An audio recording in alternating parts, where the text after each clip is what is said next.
once you get to these, unicorn IPOs, you will absolutely be pressured to disclose your ESG CSR programs. So why not start now and setting up your company for success early on? Because anyways, you will have to, especially with financial reporting, we have more and more pressures to disclose the climate and sustainability efforts. There are some amazing nonprofits. There are some amazing, charitably funded organizations doing great research in the world, great work in the world.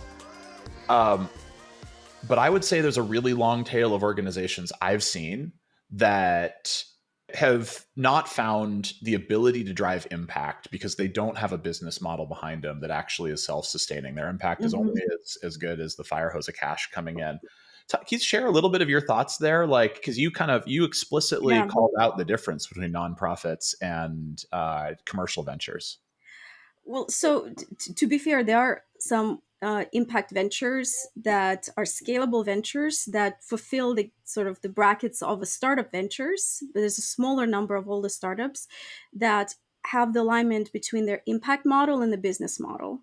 And I think that's where in the next hopefully decade, we'll see a lot more movements in that direction, where startups, when you start a company, you're thinking not only about your financial returns, but you're also thinking about your impact and your impact metrics. You're creating new product, you're creating value, you're creating new services. At what cost? And the costs to the environment, people. When we buy new products, we don't think about human rights and trafficking and environmental disasters, what it took to get that product in our hands. So hopefully we'll see more and more direction into that, aligning their business models with the impact models, and have more explicit impact ventures, but also just corporate movements where corporations embedding the impact as part of their operations or day-to-day strategies. So is the responsibility, where does the responsibility lie, right? Because obviously there's a segment of society that will talk about sort of the social impact on the supply chain of the products they use. But I would argue that's a pretty narrow segment of society that actually pays attention and cares. So do you believe that entrepreneurs are this high leverage place to change business models? Is it the large incumbent corporations? Is it governments? Where does responsibility lie to actually change? It's all of the above, including us, you and Yeah. me. It's really, there's no one answer, one solution that we can say, okay, we're going to do that, and that's going to change the direction of our humanity in the next, decade or the next 50 years or millennial. So we need to make systematic changes of how we as consumers purchasing, behaving, and just making decisions as an individuals. Of course, we need to have more regulations and disclosures of what is the actual impact the companies make on the environment, on people, on the climate, and so on. And the organizations, nonprofits, academic need to support that. So we need to have more data. We need to have more openness. We need to have more disclosures, which is really hard with corporations. They will disclose some part of information. And there's this new concept, I guess not new, has been around, the greenwashing, where corporations will not disclose certain information for various reasons, whether it's not beneficial for them to present that information, or maybe that information could be perceived as a greenwashing. So on top of the greenwashing, we have greenwashing.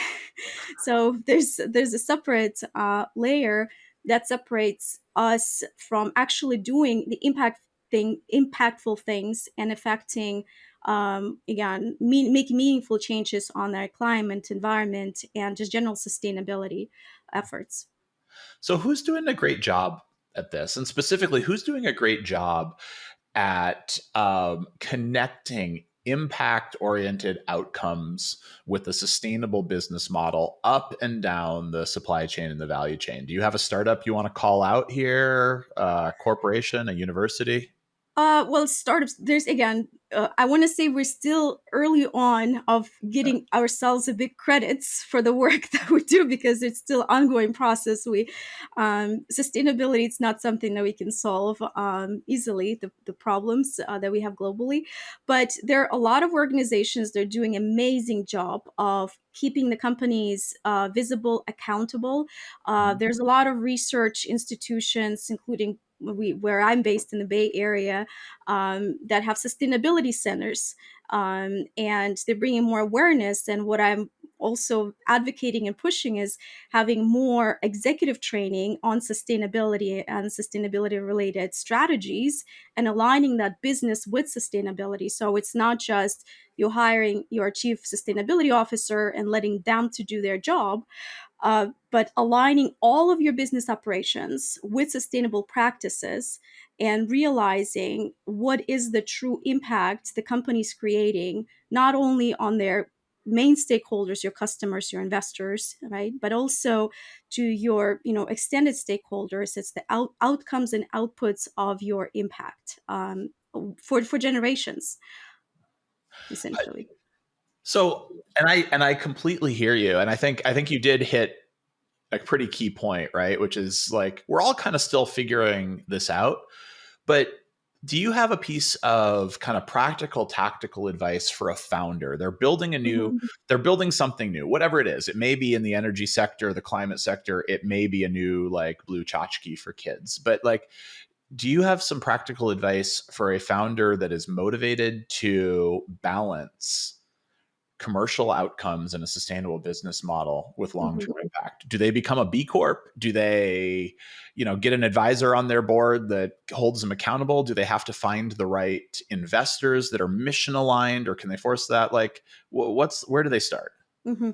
Yeah, that's a good question. So, I think a lot of startups or a lot of entrepreneurs are familiar with the business canvas, right? That's the first tool that's kind of like the go to strategies Good of old business developing the canvas. concepts. We Yes. mock it, but it's actually really powerful. So yes, it's kind of like a high level concept. So they're similar to business lean canvases. There's simple versions of that, oriented on sustainability, with the questions of what impact or what resources are you using, what impact are you creating, what partners, what affiliates. So kind of gives you perspective. So if you're making new product, if you're making new thing, you're trying to see, okay, well, am I making good for customers because we're solving customer pain or problem, because they want a new set of headphones, fancy headphones with, purple lights and, some projectors? Or are we making actually something good? So at what cost are we making that product? Who do we choose as our supplier, right? Where do they get raw materials? So we kind of like trying to comprehensively think. And there's a lot of this, right now, especially we have with greenwashing and PR, perceived value of the product. So if you disclose the type of materials that you use, where you get that, it might cost you more because it's a higher value product, but the perceived value of product will be higher as well. Sure. So I think as a startup, you need to kind of orient yourself as like, okay, how do we want to do the business? Do we want to do it at minimizing the cost and maximizing profits? Or do we want to do it in sort of like the right way of actually paying attention of what kind of materials we're sourcing, where are they sourced, from what countries, and what's the impact? If we're doing it domestically, if we're importing, exporting, all of these decisions. So on top of your financial decisions, you will have also a set of questions around the impact. And to your point about the investments, like you can be just a traditional entrepreneur thinking about those things, starting a company, not specifically seeking impact funding, impact capital. But what we see now, there's more and more impact funds and impact investors who report to their LPs, who provide their metrics for their funds, the impact their portfolio company is making.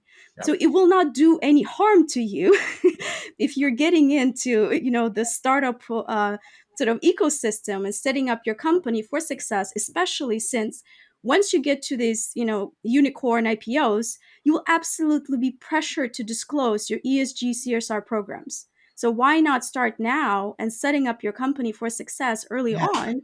Because anyways, you will have to, especially with financial reporting, we have more and more pressures to disclose the climate and sustainability efforts. Well, and I think that's a really good point, actually. It can't hurt you, and it might help you, and it will probably almost certainly be necessary later on. So start paying attention now.